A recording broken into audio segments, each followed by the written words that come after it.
Do the freight rail workers deserve more than 1 day of paid sick leave, like millions of Americans have? And if so, why didn't you negotiate for that when you were helping to negotiate that contract that you now want Congress to impose? I love you guys. I negotiated a contract no one else could negotiate. The only thing that was left out was whether or not it was paid leave. You know, I've been trying to get paid leave, not just for rail workers, for everybody. But that other team, they're called the Republicans, they voted against it. They said we couldn't do it. We're one of the few nations in the world that don't have paid leave for our workers. And so what we're doing is we can't afford to have, and by the way, in the meantime, they got a 45% increase in salary, et cetera. There's a lot of good things that happen in that. And in fact, this shuts down over the question of 1 to 5 paid, or 7 or 9, whatever the number would be negotiated, paid leave days. It's going to immediately cost 750,000 jobs and cause a recession.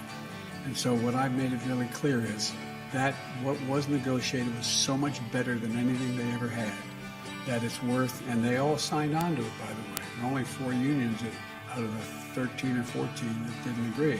So the majority at the time that I presented it, they asked me to do it, I presented it, they all signed on. Here's the story.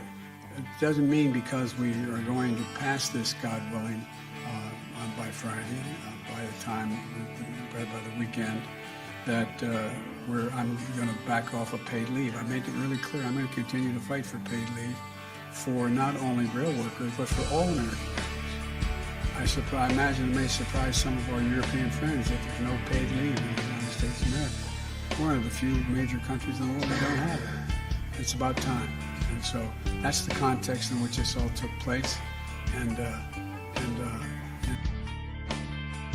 Could have seen Biden actually opt for telling Congress he would like to see Congress pass legislation that mediates an end to the conflict, under which more favorable terms to the workers, which is to say a handful of sick days.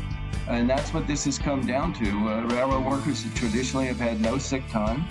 And now with the very, very harsh attendance policies that we're faced with, railroad workers get very, very little time off work.